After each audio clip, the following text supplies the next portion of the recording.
Good morning and welcome to our monthly training. Today's topic is we are going to talk about how to list, negotiate, and close short sales without speaking to the bank and not costing your client any money. Hi everyone, it's Carl Sanfilippo with Remax First, and I am passionate about short sales as I have done a lot of short sales over my real estate career. And what I have done is learn how to prospect and create systems to handle a large volume of short sales that I want to pass on to you. First and foremost, these are three things that we're not going to be covering today. We're going to not be covering the most effective way to sit on the phone and hold on to hours dealing with negotiators for the lender. If anyone has ever tried to negotiate their own short sale, you know you can spend hours on the phone dealing with a negotiator and spinning your wheels. Now, to me, when I look at my time, I do not see this as the most effective way in my time, spend my time. I would rather spend those hours going out and looking for new ways to get business. Some agents really enjoy this part with the negotiations. Again, I'd rather take that time to find new business. So we're not going to go deep on how to negotiate your own short sales, because to me, it's tough to scale if you're negotiating every single one of the short sales yourself. Two is dealing with a third-party negotiator. Who here has made an offer on a short sale and there's a third-party negotiator that they try to have your buyer pay for, or they try to take it out of your commission? To me, a third-party negotiator, while they can be good, can sometimes make the deal more complicated trying to figure out how to negotiate the third-party negotiator because they can't be compensated on the HUD. So we're not going to dig deep into third-party negotiators, as I personally think that's not the strongest tactic on how to scale your short sale business. Lastly, we're not going to talk about avoiding short sales. When I was an agent, I used to walk around the office and I used to hear agents say all the time, like, oh, no, they're underwater, it's a short sale, I'm not going to handle that. I used to tell those agents I would be more than happy to handle your short sales for you and pay you a referral fee. We're going to get into that a little bit more, but really by the end of this training, I want you to feel confident that not only if a short sale comes to you, that you're going to be able to handle the short sale and you're going to start looking for more short sale opportunities. What I want to talk to you a little bit about today is the future of housing. Here in New Jersey, you can tell by this map, we are one of the top 10 states right now in foreclosure rates. As we're recording this, we're in the middle of the COVID-19 pandemic. So foreclosures have been stalled, but what's happening is we are just mounting up more people who might go to foreclosure. So New Jersey at one point this time last year was maybe number 1 or 2 in the country. Right now we're in top 10 of the country because COVID-19 is having a rapid effect throughout the country. So this is a good time to get comfortable with short sales, be confident in the short sale prospect. So in the next year, year and a half, when short sales might come back, you're in a position to capitalize on it. One thing I want to talk about is prospecting for short sales. So a little bit of my story. I got into real estate in 2007. I started doing REO properties. I built a pretty large REO business in 2008 when the market crashed from 2006. So I built a lot of REOs, but then what happened in 2009 is the REOs stopped. We were getting so many REO assignments a month that we had such deep relationships. And then there was a robo-signing scandal, I want to say, that came out. And it was like the faucet was turned off and REOs were done. So in around 2010, with my REO inventory shrinking, I said, what can I do to generate more business? Because to be frank, I was bored and I wanted to build more business. So I was dealing with REOs, is when the bank foreclosed on the property. I said, I know how the banks work. I know what sort of paperwork they look for. Why don't I start targeting short sales? So instead of me handling the properties on the back end for the front, let me help homeowners who are facing foreclosure. And what I really liked about short sales was, to me, it was a lot less time than a regular residential listing. When I would go in on listing appointments, I didn't really have to argue price that much. Commission was paid for by the lender at closing, which we'll get into a little bit more. So what I did was I ended up scaling to where we did about 50 short sales in 1 year. And I did this where I had systems and I had my time. And we handled short sales throughout the whole state of New Jersey for properties as low as $40,000 to $1 million properties. So first tactic about dealing with short sales is your sphere of influence and referrals. So your sphere of influence is you might have sold somebody a house during the height of the market who fell on tough times and needs to do a short sale. And the short sale they feel is the best option for them. So I put out there to my sphere that, hi guys, I've become a short sale specialist. I handle these type of properties in case you know anyone who might need these services, and you generate referrals. I used to prospect agents and say to agents, hey, listen, I know you might not be comfortable doing short sales. If you want, refer me the short sale leads you have, and I will pay you a referral fee, and I will take care of everything. And I became a go-to person for other agents who didn't want to handle short sales. So just like you build any other business, your referrals and your sphere of influence can be a great source of your business. Secondly, attorneys and mortgage reps, divorce attorneys, real estate attorneys, mortgage reps. Mortgage reps get leads from people who might want to look to refi, and they can't do a refi, and they decide a short sale is their best option. You might deal with a divorce attorney, a real estate attorney with a past client. Someone might reach out to them and say, hey, I'm in this situation. I think I might have to do a short sale. And you can get those referrals. So the attorneys and mortgage reps are just another part of your bucket to generate leads. Mailers, Liz Pendant's list, and share sale listings. So what happens is in New Jersey, when somebody starts missing their mortgage payments and the bank starts the foreclosure process, which could take a year, they file what's called a Liz Pendant. This is public information. You're able to use services like Realist, part of the MLS, Remind, or you're able to buy lists with people who have been served a Liz Pendant. These are lists of individuals who are behind on their mortgage. Again, this is public information. And you can do mailers to this Liz Pendant's list. And you can put tracking numbers. I mean, we're not going to go that deep into it. But you could do mailers. And in those mailers, you can have them either call you or go to a website that's specific about short sales. Right? If you're going to do a mailer and send somebody to your website, don't send them to a website where you search for houses. Send them to a landing page that's all about short sale and is a resource for short sales where you can provide valuable information. Next, you have the same Liz Pendant's list. If you're going in a very tight circle, tight areas, you could door knock and offer some value. Hey, I help people who might be in a situation in case you don't want to give them something of value.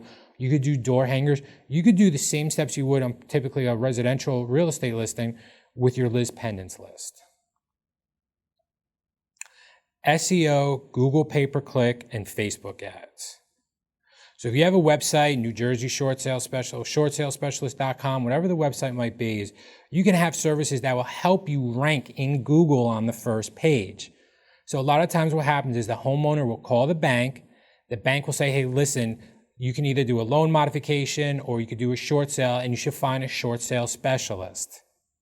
So what happens is when they get off the phone with the lender and they're exploring their options on a short sale, they might go into Google or Bing and type short sale specialist. Is your website popping up?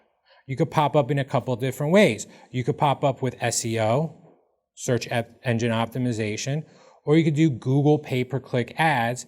So when people type certain terms in certain areas, your ads pop up on the top of Google. Lastly, you could run Facebook ads. Are you underwater on your mortgage? You could target areas. Again, connecting them to a landing page. Then once you get these leads, you should have them go into a CRM and you should market to the leads. I had an instance where I sent a handwritten letter to a Liz Pendant in Hillsborough. I stopped doing short sales. She called me 3 years later to say, hey, I got this letter.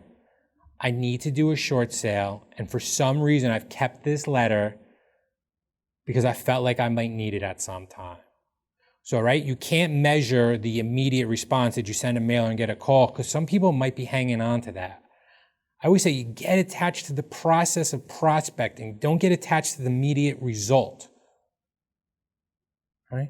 You don't have to do all these different ways of prospecting for short sales, but what you have to do is pick one or two and do it well. Right? This training is not going to help you get more short sale listings, but what this training is going to do is lay the foundations of actions and steps you can take to generate the business. And listen, you might be watching this video right now and there's no short sale inventory. That's fine. But will you be in a position when there is short sale inventory to capitalize on that inventory as things change? The only constant in this business is that things change. Are you going to be ready when things change? Or are you going to be behind the eight ball to other realtors who are already on top of this? So let's talk a little. So we talked a little bit about the prospect. And again, I'm giving you all a brief overview. If you want to go deeper on some of this, please see me, reach out. Right? There's plenty of resources to help you do it. But all of these lead generation tactics I have done and figured out on my own.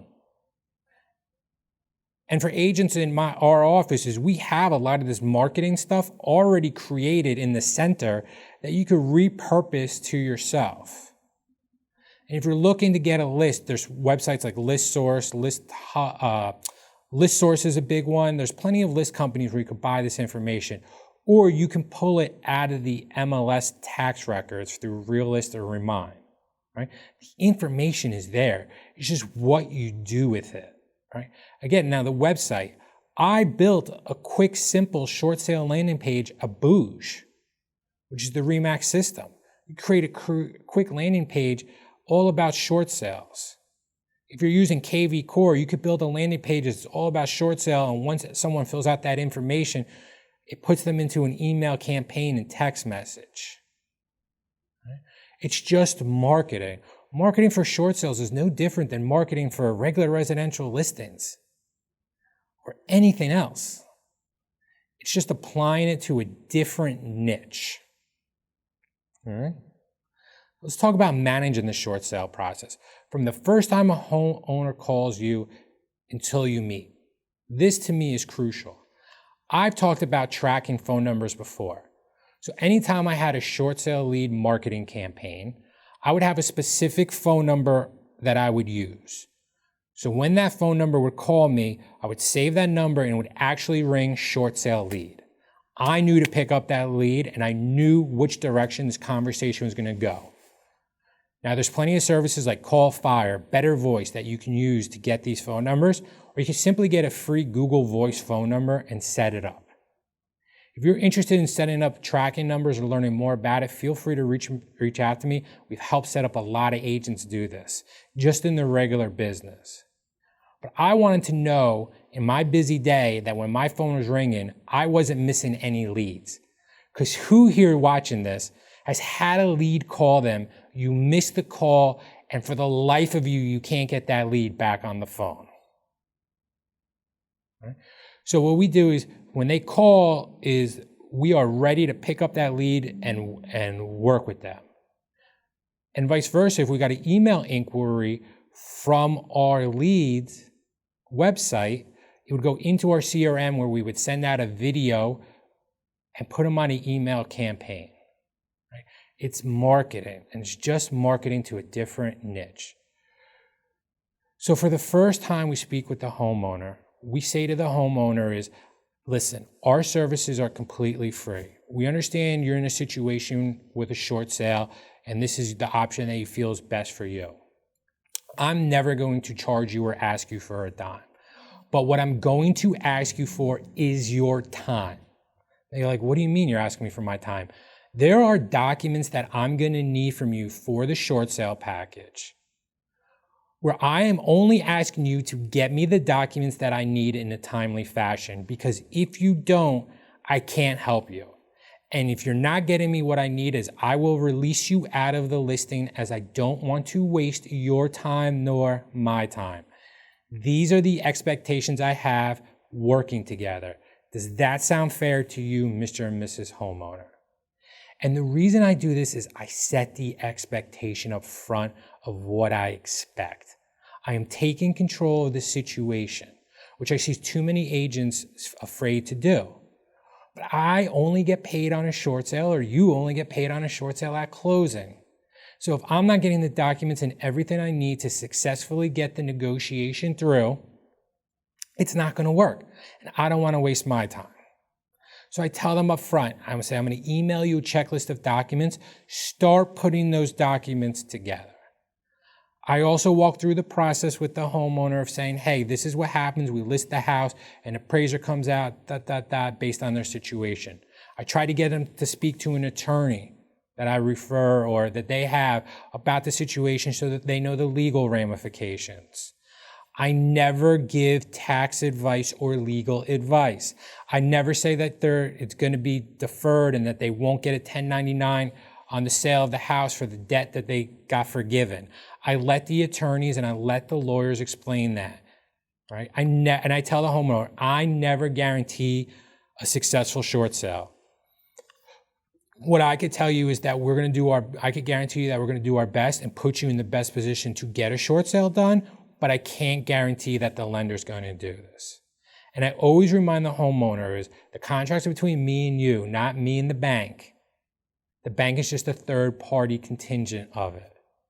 I've dealt with short sale owners where I felt like I've had to drag them across the finish line, but I've also explained to them, remember our first conversation of what do I expect?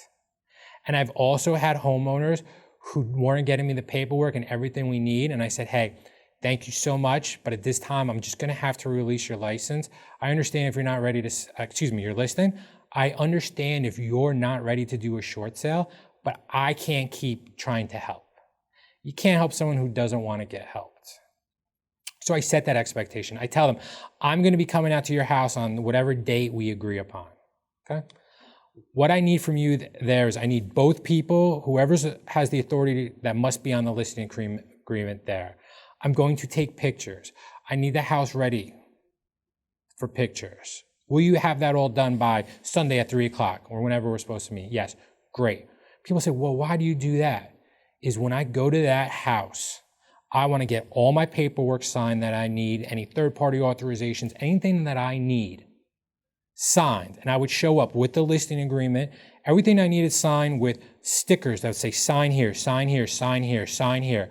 All I wanted to do was fill out the price, the begin date, the expiration date, and I had it down where I would go to the house and within an hour I'd be in and out. Pictures taken, lockbox on the house, educating the seller about what's next. Because again, time. I didn't want to spend 3 hours at the house. I didn't want to have to make 15 trips back and forth.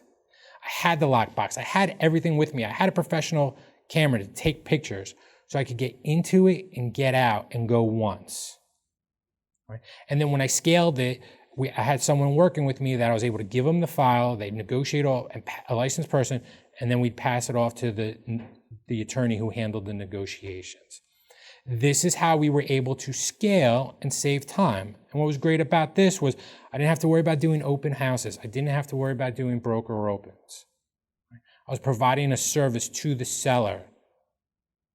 I would get testimonials. I would send those testimonials out to any prospect I had that was in my marketing funnel. We've helped homeowners, and there's such a great feeling. And what most sellers tell me at the end is I feel like a weight has been lifted off my shoulders, right? So we talked a little bit about how to handle the short sale listing appointment. You want to make sure you're making the least amount of trips to the house as possible, especially if you're casting a big net, right? Your time is your money. So again, go out there, have everything prepared, get everything signed up, because we've done all the education over the phone consultation. We've set the expectations of what we want. So my goal is I go into the appointment, get everything signed up, I'm out. And we're providing value to the homeowner. We're giving them free content and information, and we're setting realistic expectations for the homeowners. Again, I'm telling people, I can't guarantee that I'm going to get your short sale approved, but I can guarantee we're going to get all the paperwork and everything we need to the bank to put you in the best position to get the short sale approved, right? I've heard agents before say, oh yeah, I've dealt with that bank. I could guarantee I could get your short sale done. That to me is a red flag, because what happens too is when you take a listing for a short sale, I always say run a title report. You want to know what liens are against the homeowner on the property, because there could be excessive amounts of liens. You know, I dealt with somebody who had a lien for $60,000 to a casino. I'm sorry, sir, but I'm probably not going to be able to get this short sale done. Right? Set the right expectations. Be there for the owner. Answer their questions. Be a consultant. So let's say we have the house on the market. Great, we got a contract. We think it's a realistic contract that's at a fair market value. I was never a huge fan of let's just submit whatever to the bank and see if we could get it approved. Because again, I didn't want to waste my time. I wanted to submit a contract that me and the homeowner thought was realistic to be able to close. Throwing a lowball offer that has a very, very low chance of getting approved is not doing anybody a favor, because you're wasting time on the negotiation. And if they give you a price that they would approve, that price is only good for a certain amount of time. So the next process is, we've already been prepping the homeowner on the documents and everything they need. Now that we have the contract, we have all the documents together, we then submit it to the bank. I would partner with some attorneys and whoever else to help negotiate, right? Because again, to me, it wasn't the best value of my time. My best time was set it all up, hand it off to a person who was better at negotiation than I am. But I would give them the file to be able to submit with third-party authorization forms and everything else you need to submit to the bank as bank statements and everything else. Now, every bank is different, so I'm just using this as a general education. But we submit that to the bank. The appraiser comes out, or they send an agent to do a BPO. I always like to meet the appraiser or the other agent doing the BPO. I like to have some comps of why we came up and we thought this offer was a realistic fair market value. Because again, we only have one chance to justify our value. So I like to meet them at the property. And I explain this process to the homeowner. And then you come back with your value, and either the buyer has to counter it, it's accepted, or whatnot. But again, if you make a process, that is how you scale short sales. You can scale a large inventory of short sales. You can scale a large inventory of residential listing. But you have to have some systems, and you have to be conscious of your time. For me, short sales was well worth it the way we scaled it, because I was able to leverage and free up my time and do a large amount. So that's a little bit about prospecting and a little bit about how to scale around your short sales. If you have any other questions, feel free to reach out to me direct. But next is our special guest, Bill Sokol. Bill is an attorney here in New Jersey who handles multiple states, and he has closed thousands of short sales. And he's going to talk to you a little bit about the negotiations and how to deal with the bank. So I hope you found this useful, and I'll see you soon. Carl, thank you for that wonderful introduction. As Carl mentioned, my name is Bill Sokol, and I own the Sokol Law Firm. We've been in business for over 13 years as a full-service real estate law firm. As a full-service real estate law firm, we handle every matter you would expect a real estate attorney to handle. So we represent buyers and sellers in residential real estate transactions. We draft and review contracts. We do lots of deeds. We used to go to closings when we were allowed to go to closings. A little bit of that has changed with the way the world is now. But what I'm really known for is doing short sales. And since I started doing short sales over 10 years ago, or at least since I started keeping count, we've closed over 2,000 short sale transactions. So a lot of agents might ask me, Bill, why are we talking about short sales right now? People are paying over appraised value for properties. We're getting into bidding wars on properties. I believe that is all about to change. The chart I'm showing on my next slide represents the unemployment level in the United States for the last 50 years. You'll notice that for the most part, unemployment has remained at or around 500,000. You'll see spikes here and there. You'll see spikes during the stock market crash of the 80s. You'll see spikes when the dot-com bubble burst. You'll see spikes from when the financial crisis hit. But one thing you're going to notice is this year. And what you'll notice is the amount of unemployment is at historical levels. Even New Jersey, which isn't represented on this chart, is at historical levels. I believe the current figures are about 1.8 million New Jersey residents who have filed for unemployment benefits. A lot of these people are going to be needing our help with short sales in the short term to near term future. A lot of realtors might say to me as well, Bill, didn't the government pass all these programs to help people avoid them doing short sales or avoid them going through foreclosure? And the government has passed a variety of programs, most notable of which is the forbearance program, which is what I want to spend the majority talking about on this particular slide. So under forbearance, your mortgage company will allow you to temporarily miss a fixed amount of mortgage payments. Let's say 6 months worth of payments.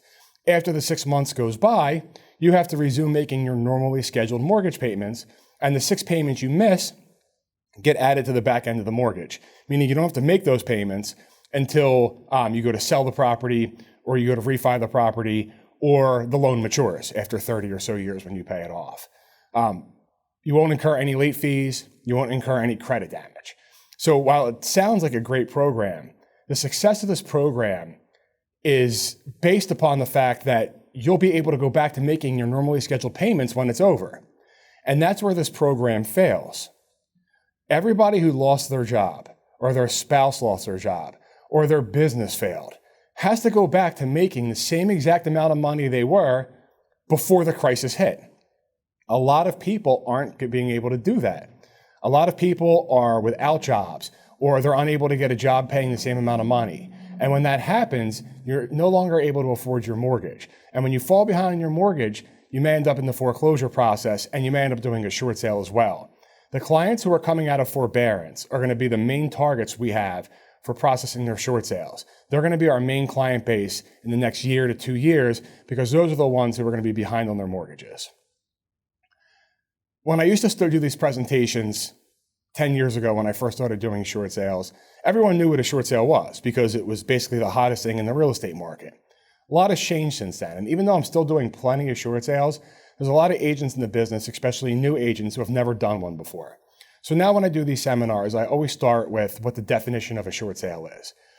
And a short sale is basically a real estate transaction where the proceeds from the sale are going to be insufficient to cover the homeowner's mortgage liens and closing costs. Okay? So again, it's a real estate transaction where the proceeds won't cover the mortgage and closing costs of the homeowner. There's another term people use for this situation. Some people call it an underwater property. Other people call it a property that's upside down. And both of those terms are correct. What we're basically talking about is a client who owes their mortgage company $200,000. You as a realtor know that the fair market value of the property is only $150,000. That leaves a $50,000 deficit. So if your client wants to close on this transaction, they have to bring a check to closing for $50,000. How many of your clients have that kind of funds to bring to closing? Not many.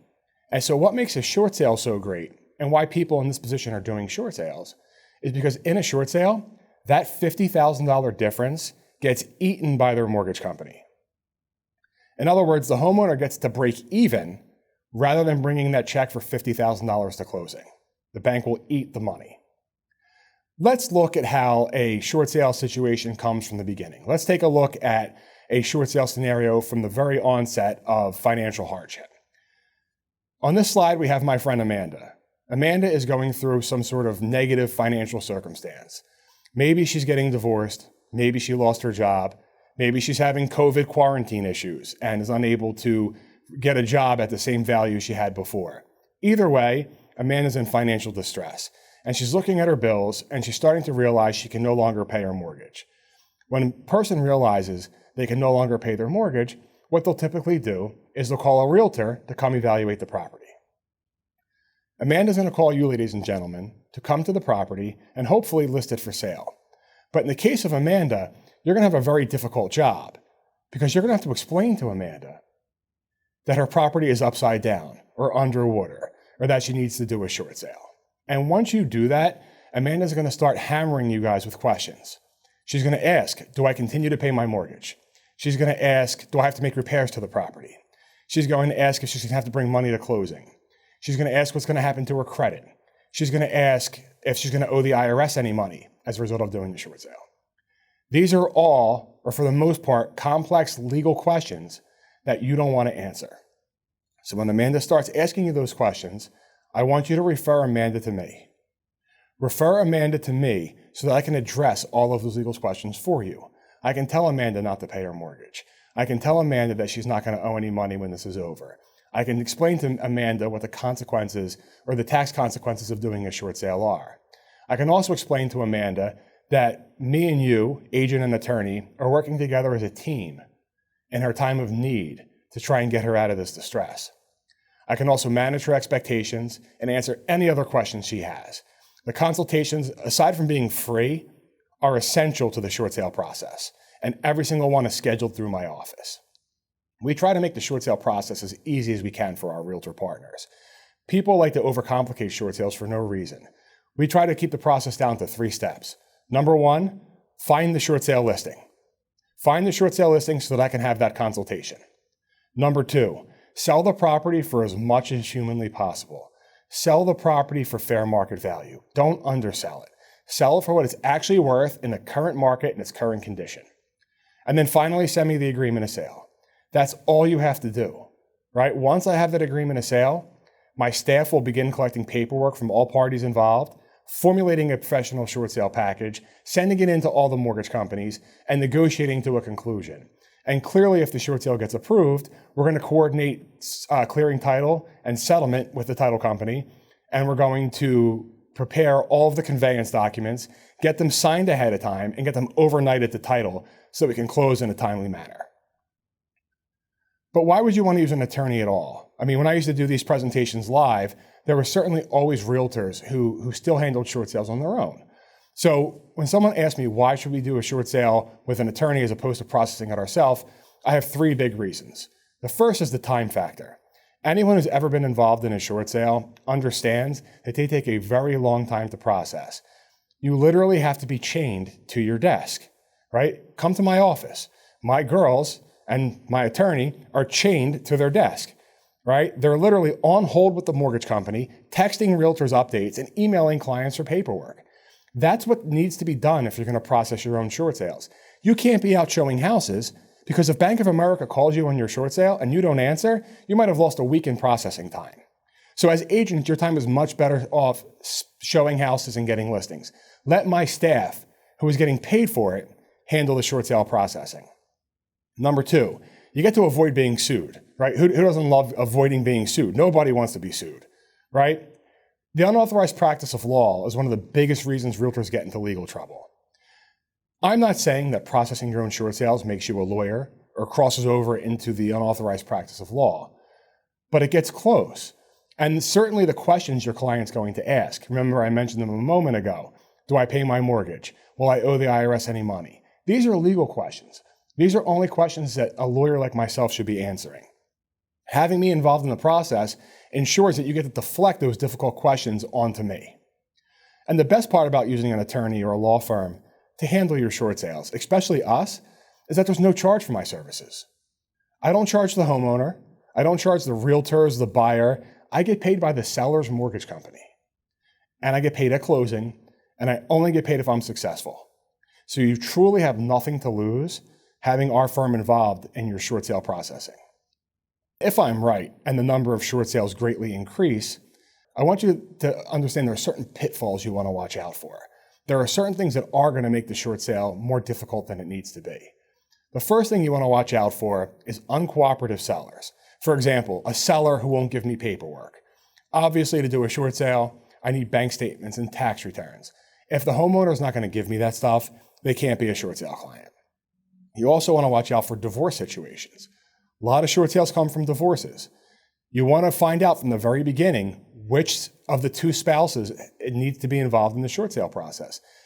There's a very good chance that I'm going to need both of them involved in the short sale. Even if there was a quitclaim deed signed, I may still need them to supply short sale related paperwork. So whenever you have a short sale listing that comes from a divorce, make sure I'm involved early on in the process so that I can provide the correct guidance. You also want to watch out for sellers who want to live in the property for as long as possible. In some short sales, when the homeowner's not paying their mortgage, they don't want to ever leave, right? They're living for free, so why should they be leaving? If I talk to a client and they tell me they want to stay in the property for a year and save money, that's not a good candidate for a short sale. And the reason it's not a good candidate for a short sale is because I'm probably going to get it done well before a year. And if they refuse to leave, they're going to be in breach of contract and they're going to cause a world of trouble for me and you. You also want to watch out for sellers who demand money as a condition of doing the short sale. So make no mistake, the seller's compensation in a short sale is my office making their debt disappear, right? In a lot of cases, I'm making $50, $60, $100,000 disappear into thin air of their debt, right? That is the payment they receive. But again, in reality, I understand that they can't use that compensation to go into a rental or to put a deposit down or a security deposit down. They need cold hard cash. So in a lot of short sales, I'm able to get them a few $1,000s at closing. It's called relocation assistance. But you can never promise it to the homeowner. You can't promise them relocation assistance to get them to sign your listing agreement. If you do that and the bank turns it down, you're not only going to look bad, the client's going to refuse to leave. Okay, I've seen it happen before. So those are some things you want to watch out for when it comes to sellers. When it comes to buyers, you want to watch out for buyers who refuse to pay a fair price for the house. I call them lowball buyers. Buyers whose sole purpose is to try and steal the property. You have to understand, a buyer who's trying to steal the property is trying to maximize their profit. The seller's mortgage company is trying to minimize their loss. Those two goals are so far apart that it's often impossible to reconcile them. So my advice on every short sale listing is to list and sell the property for what it's actually worth and advise our client to turn down any lowball offers that you receive. You also want to watch out for buyers who are under a time crunch. For example, a buyer who just closed on the sale of their property and has nowhere to live. A buyer who has a lease that's about to expire and needs to be in the property. These are bad buyers for short sales. And they're bad buyers for short sales because I'm not going to get it done in the time frame that they need. Buyers may also need too much in closing cost assistance or a seller concession. You got to remember, in a short sale, that money comes from the mortgage company or the seller's mortgage company, not the seller themselves. There are lots of rules regarding what kind of seller assist for closing costs is going to be allowed for a buyer in a short sale. You're welcome to call me on every single file you have, and I'll give you direct advice on that particular file. However, in lieu of that, and for the purposes of keeping this presentation neat and short, never go over 3%. I will get 3% seller concessions approved more often than not. You agree to more than 3%, the chances become drastically reduced, okay? The final thing I want you to watch out for is properties that have scheduled sheriff sales. This isn't really a big deal right now because for the most part, foreclosures and sheriff sales are on hold. At some point, that moratorium is going to be lifted and the market's going to be flooded and the courts are going to be flooded with foreclosures. And when that happens, the sheriff sales will be scheduled because the sheriff sale is the very end of the foreclosure process. I'm not telling you to avoid homeowners who have scheduled sheriff sales. I'm just telling you to let me know ahead of time because it puts a massive time crunch on the transaction and it does slightly reduce the chances of me being successful. Those are my common pitfalls. What about some helpful tips? What are some things you can do to increase your chances of success? Number one, I mentioned this before, selling the property for fair market value. Don't list it too high, you're just wasting your client's time. Don't list it too low because you're just wasting your client's time. List it for what you believe is fair market value and lower it every 21 days until you get a solid offer. As I mentioned before, we want to recommend to our sellers to reject any lowball offers that come in the meantime. The valuation. In every short sale that I've ever done, the seller's mortgage company has done some type of valuation on the property.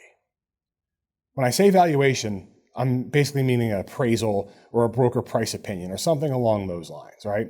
The mortgage company is sending a human being to our client's house to find out how much the house is worth. Think about how important that is to this short sale. This is your chance to make an argument to a human being who has power in our transaction. This is your chance to defend the price at which you sold the property at. If they ask for interior access, don't just give them the lockbox combo. I want you to show up for the valuation. And I want you to bring things with you. I want you to bring comps. I want you to bring a copy of the contract. If you have any repair estimates, I want you to bring those as well, or a home inspection, bring that. And I want you to bring a box of donuts from Dunkin' Donuts, okay? And I want you to try and give this to the person who's doing the valuation. Maybe they take it, maybe they don't. But by showing up and providing this information, if they do in fact take it, you're giving us a much better chance of success, because that person may now go back to the bank and say, oh, Carl was right. This property is worth 200 grand. And when they report that price to the bank and you sold it for that same price, the chances of the short sale being approved are greatly increased. And finally, I want you guys to push your title company. I understand that you guys have an in-house title company. It's one that I frequently work with as well. It's extremely important to me to be able to work with title companies that I have a good reputation with in short sales. And the reason this is important to me is because I want to order it as early on in the process as I can. Without having a title commitment early on in the process, I'm relying solely on what the seller has told me are liens against their property. And while they're probably right 90% of the time, there is 10% of the time when they're incorrect. And when they're incorrect, it causes massive delays in the short sale process. So having an in-house title company, you should be using it to your benefit. The second reason why I like working with title companies that I have a good relationship with is that they won't impose additional conditions getting us to closing. Trust me, short sales are a constant fight. We're fighting with our seller to list it, fighting with our seller to give me documents. We're fighting with the buyer to stay interested in the transaction and wait. We're fighting with the bank to approve it. Once my job's done, the last thing I want to do is now fight with a title company to get to closing. And believe me, I do it a lot, right? So working with title companies that we have a good reputation with is going to make it easier to get to closing after the short sale's been approved. Now look, I understand we're representing the seller. We can't force the buyer to use our title company, but we can ask them. We can ask the other agent, hey, look, it's important to the attorney that we use our title company for this transaction. We need to get it right away. Or, we need to ensure that closing goes smoothly. However you want to explain it. Just don't force anybody to use them. Just ask nicely. You'd be surprised how many deals I get to control title, even when there's a buyer's attorney, just because it's a short sale and I have the expertise in the matter. So do the best we can to use our title companies. Legal ramifications of doing a short sale. The reason I go over this with agents is not because I want you to go out and give this legal advice to your clients. Remember, I said I don't want you to do that. But each of these legal ramifications that I'm going to go over contains a key agent takeaway. Each of these items contains something that I want you to remember when you're doing your short sale listings with my office. The first thing I want to tell you about is credit damage. When a homeowner does a short sale, they're going to have credit damage. They're going to have credit damage from the missed payments. They're going to have credit damage from the short sale itself. Okay? The reason I'm telling you this is because they're not going to be able to get another mortgage for a couple of years. And what's important for you to understand as agents is that if you take a short sale listing and the homeowner tells you explicitly that after the short sale's done, they want to use you to go buy a house, that should raise an immediate red flag to you, and you should have them call my office right away, because they're not going to be able to immediately buy a house. And we may need to have them do the purchase before the short sale. But only I can evaluate them for these things. So it's important to remember that the credit damage does come from the short sale. And if they plan on buying in a short period of time after the short sale is over, they need to call me to consult on it. Second thing I want you to know about is that most short sales, in fact, almost every short sale I've ever done, our clients walk away without owing any debt. However, there are a small handful of short sales where that's not the case. I have done short sales where the homeowner still owes our mortgage company money after the closing is over. And I know it sounds crazy, but it doesn't happen very often. But it does happen. TD Bank, for example, or Citizens Bank, or the USDA. These specific lenders and loan types may not forgive the remaining balance. Okay? Again, you're not going to be giving this advice to your client, but if you take a short sale listing and they mention, yeah, I have a mortgage with TD Bank, it should raise a red flag right away. I got to have this guy call Bill so Bill can explain to them what's going to happen in the short sale. Most people are okay knowing this consequence if they're warned about it well in advance. So if you ever come across any of these lenders or loan types, again, just make sure that they consult with me. And even if they don't have one of these lenders, I still warn them of the possibility of taking on some debt when the short sale is over. And because it's such a rare occurrence, most clients are still okay proceeding knowing of its rarity. The final legal consequence I want to make you aware of is that when we do short sales for clients, it may result in some sort of tax implication for them.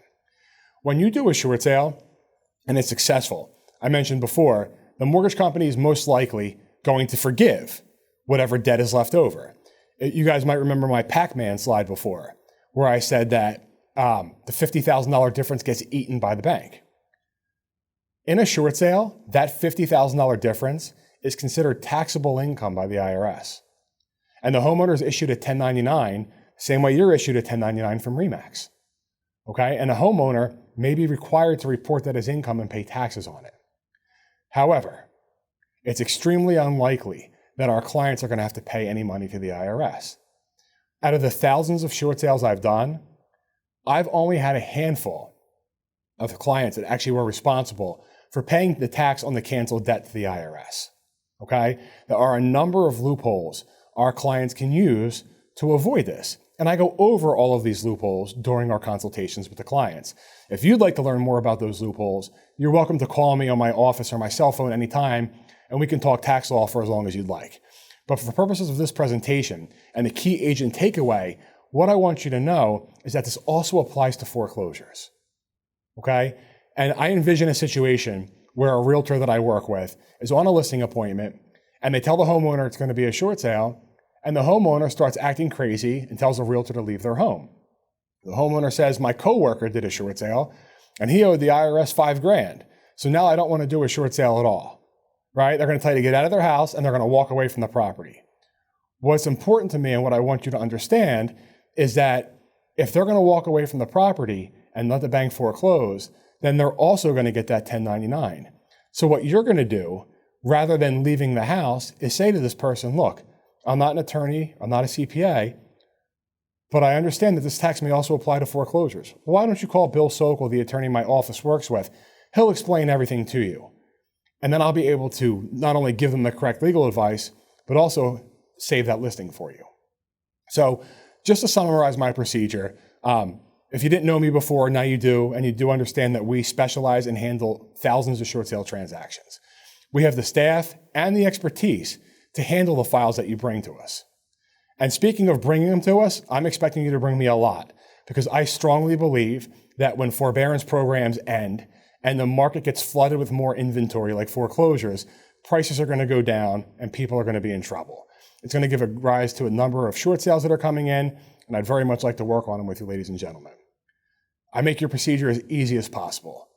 Find the listing, refer it to me, sell it for fair market value, send me the contract. That's all you have to do. And trust me, don't handle them alone. Your time is much better spent on finding the listings rather than working on them. Find the listings, don't work on your short sales. Watch for the pitfalls I mentioned earlier, right? Avoid the uncooperative sellers, avoid the buyers that are going to cause problems, watch out for the sheriff sale dates, and then utilize the helpful tips that I mentioned too.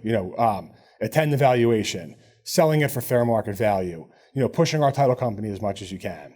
And I think if you follow these guidelines, you'll find that short sales have just as much of a chance of closing as a regular transaction does.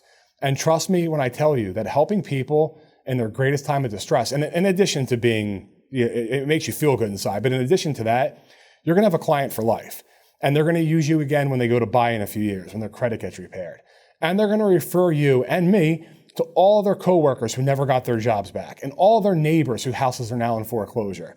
So short sales can certainly be a lucrative and important part of your business. Don't shy away from them. And when you do take them on, I will be there to help you in every sense possible. My contact information is on this last slide. I've known Carl for many, many years. I'm sure he'd be happy to provide my cell phone or any other office information you need.